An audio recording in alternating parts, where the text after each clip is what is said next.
Fala pessoal, tudo bem? Hoje vamos falar sobre um assunto um pouco diferente daquela sequência que a gente estava tratando no canal, relativo a desenvolvimento de produtos, e hoje a gente vai falar sobre pessoas com deficiência.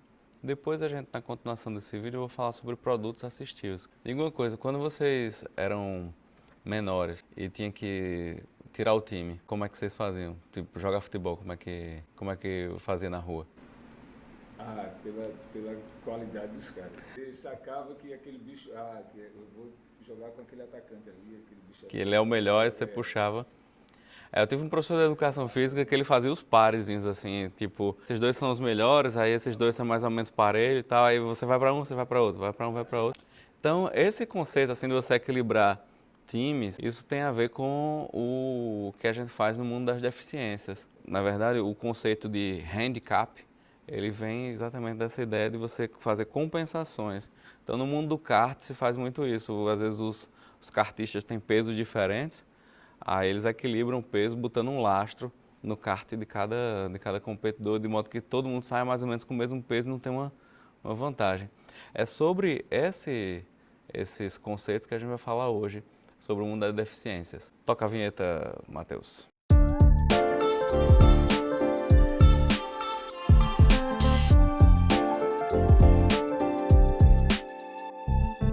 Quando a gente fala de deficiências, muitas vezes a gente pensa em deficiências que levam a incapacidades ou a estereótipos mais fortes, como a cegueira, a surdez, mas em determinadas visões de deficiência, a deficiência ela é vista como algo mais sutil ou mais transitório.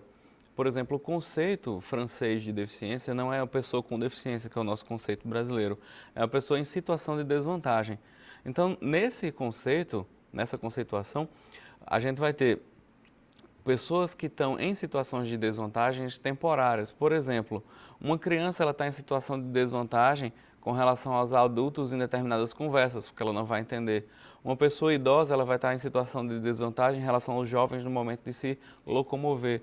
Ou uma pessoa, uma mulher grávida, ela vai estar em desvantagem com relação às demais pessoas porque ela está portando outra pessoa e ela tem menos capacidade de se deslocar no momento em que, por exemplo, ela está na rua e tem uma urgência, alguma coisa acontece, as pessoas saem correndo, ela vai ter menos vantagem com relação aos outros. Então, esse é um conceito de deficiência. Outro conceito é o conceito que a gente usa na disciplina, que é o conceito que vem da OMS e que é utilizado na Classificação Internacional do Funcionamento. Uma pessoa deficiente é aquela que possui uma ou várias deficiências, uma ou várias limitações de atividade e uma ou várias restrições à participação ou uma combinação dessas três coisas. Então temos três aspectos importantes, que é a deficiência em si, que é ligada à pessoa, que leva essa pessoa a ter limitações de atividades, ou seja, ela não consegue realizar determinadas tarefas. E geralmente quando a gente fala dentro do contexto da classificação CIF, essas tarefas são desenvolvidas em ambiente controlado, em ambiente laboratorial, muitas vezes.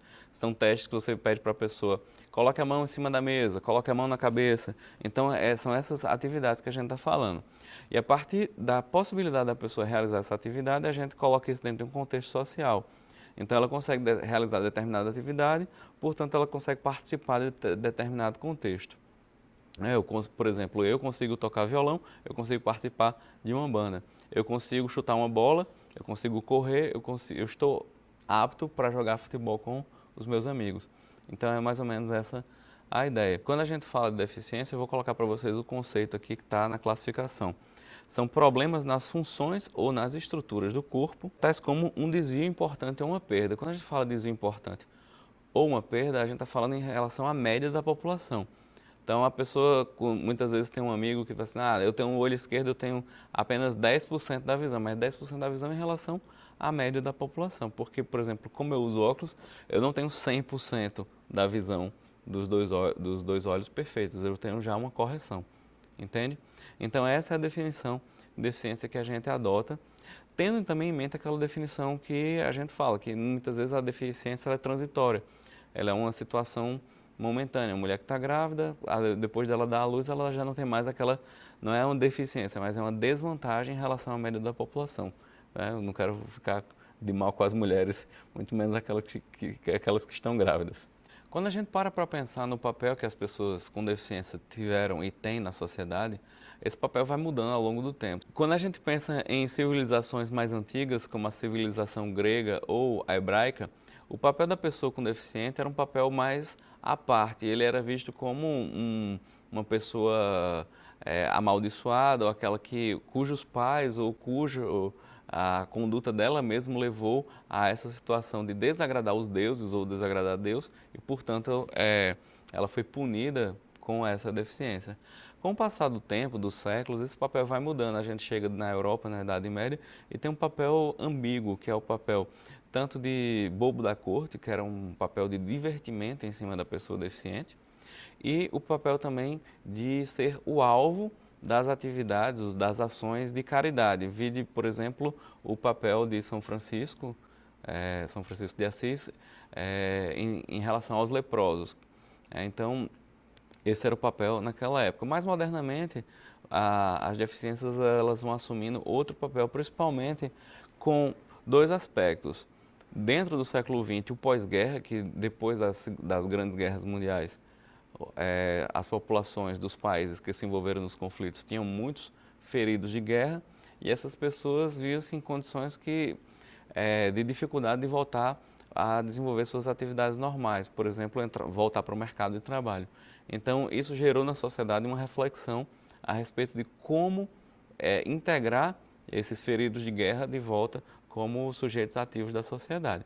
E o segundo ponto seria o envelhecimento das populações em geral.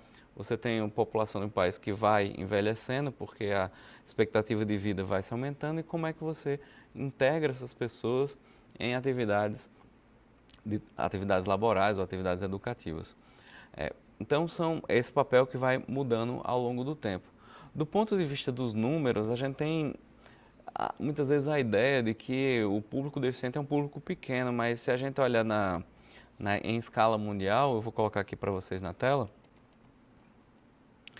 existem aproximadamente 785 milhões de pessoas no mundo com algum tipo de deficiência. Isso equivale a mais ou menos 15% da população mundial. Então, não é um número tão baixo assim.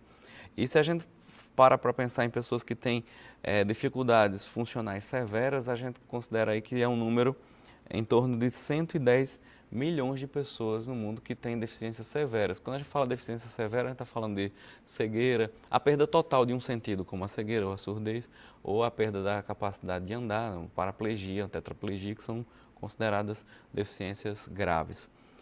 E a deficiência, em geral, ela acomete mais as populações vulneráveis. E aí, populações vulneráveis são aquelas que têm menos poder aquisitivo ou que têm um papel social menos relevante dentro de cada cultura. O que a gente chama de minorias, muitas vezes não são minorias numéricas, são minorias dentro da mentalidade de uma determinada população. Então, quando a gente diz, por exemplo, no Brasil, que as mulheres são minoria, elas não são minoria numérica, elas são minoria em termos de representatividade política ou de capacidade de se fazer ouvir dentro do seio de uma sociedade. Quando a gente diz, por exemplo, que os negros são minoria no Brasil, eles não são minorias numéricas, eles são minorias sociais, eles não têm o mesmo poder de influenciar as decisões sociais do que outros grupos étnicos, por exemplo, os brancos. Então, tendo entendido um pouco a conceituação e os números relativos à deficiência, a gente vai falar agora como é que dentro do âmbito da ciência a deficiência é vista sobre a perspectiva do combate. Eu separei essas visões, que são 4, em 2 variáveis para a gente conseguir compreender melhor. A primeira variável é a fonte da deficiência. Existem algumas abordagens que vê a fonte da deficiência como sendo o indivíduo, como se a deficiência ela pertence àquela pessoa que é deficiente, ou àquela pessoa com deficiência.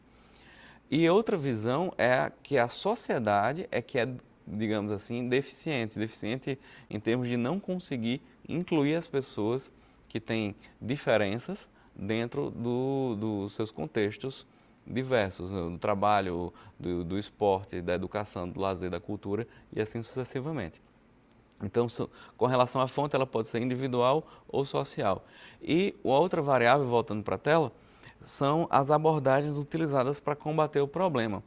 uma abordagem, a abordagem curativa, ou seja, a deficiência ela é um alvo de uma ação para curar o indivíduo, para sanar aquele problema.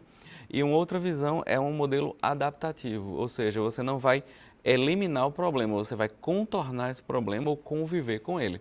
São visões diferentes. Então, quando a gente cruza a fonte da deficiência individual com o modelo curativo, a gente está dentro do modelo biomedical, onde a gente vai buscar curar, né, os indivíduos. Esse modelo curativo ele pode ser exemplificado com as pesquisas do Nicoleles, que é um pesquisador brasileiro que desenvolve pesquisas de modo a capacitar pessoas paraplégicas a voltarem a andar a partir do uso de exoesqueletos, mas que sejam comandados por essas pessoas. Essa é uma visão. Outra visão, ainda na fonte individual, mas passando para um modelo adaptativo, a gente está dentro de uma visão funcional, que é uma visão em que a gente trata a reeducação do indivíduo ou a sua reabilitação para desenvolver atividades.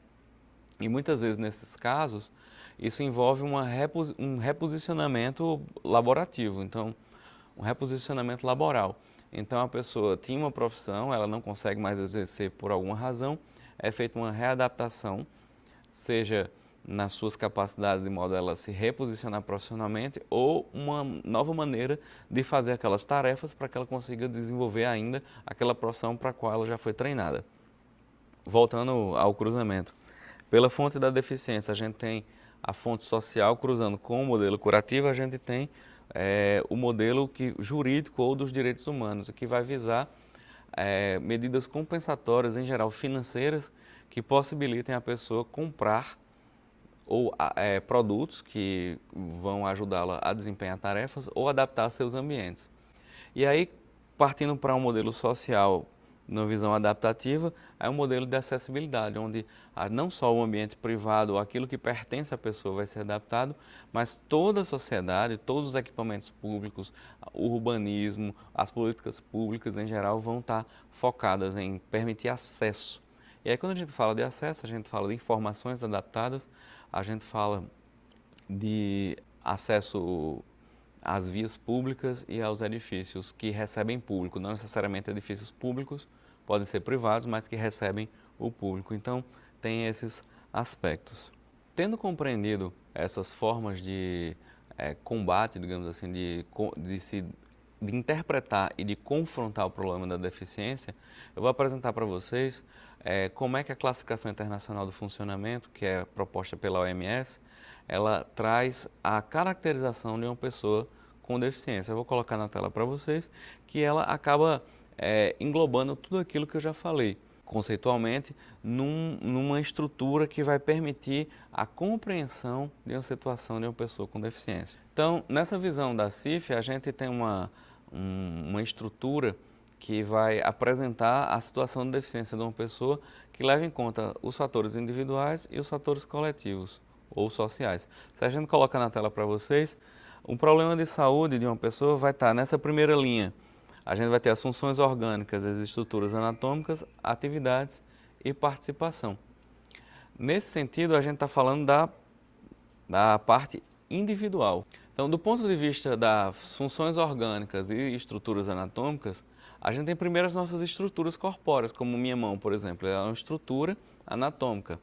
Mas eu não estou preocupado só com a estrutura anatômica, porque quando a gente fala da mão, por exemplo, ela pode estar presente, ela pode estar ausente no caso de amputação, ou presente parcialmente no caso de amputação de dedos, etc.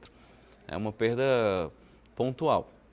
Quando a gente fala do funcionamento, muitas vezes a mão está presente, mas ela não é funcional. Existem pessoas, por exemplo, que têm algumas atrofias, por exemplo, que não conseguem utilizar a mão e a gente precisa fazer um trabalho, o fisioterapeuta, terapeuta ocupacional, precisa fazer um trabalho para abrir essa mão, para torná-la funcional. Certo? Então, uma coisa é a estrutura, outra coisa é o seu funcionamento. A partir da identificação das estruturas anatômicas afetadas e do seu grau de funcionamento, a gente vai tratar as atividades que uma pessoa pode desenvolver e, a partir dessas atividades, o contexto social em que ela pode se inserir. De uma maneira a agravar ou a atenuar essa situação, a gente tem o contexto social, que aí dentro da CIF ela é dividida em fatores ambientais e fatores pessoais. Os fatores ambientais, se a gente pensa numa pessoa como um círculo, aqui está a pessoa, e a gente vai ampliando esse círculo em círculos concêntricos até eu sair da tela com as minhas mãos, a gente vai ter os fatores pessoais, aqueles que estão nesse círculo menor. Seria a casa da pessoa, a sua família, os seus amigos mais próximos. E a partir do momento em que a gente vai indo para círculos maiores, a gente sai dos fatores pessoais, né, e vai para os fatores ambientais, a cidade onde vive, o clima, a cultura, o relevo, a vegetação, a fauna de um lugar, todos esses elementos que vão circundar a pessoa de maneira física ou de maneira cultural, no sentido modelos mentais que existem em cada cultura. Toda essa análise feita a partir do CIF, ela é bem detalhada em capítulos, seções, até você chegar na caracterização pormenorizada das pessoas em situação de deficiência, ou as pessoas com deficiência. Essa classificação nos permite caracterizar os indivíduos que pertencem a determinado grupo de pessoas com deficiência e nós vamos, como projetistas, como conceptores de produto, a gente vai utilizar esse material como dados de entrada para projetar produtos assistivos, que é o tema do nosso próximo vídeo. Então eu vou ficar por aqui, se vocês gostaram, clica no curtir, não esquece que ajuda o canal, se inscreve no canal, toca no badalo aí para receber as atualizações e até o próximo vídeo. Falou!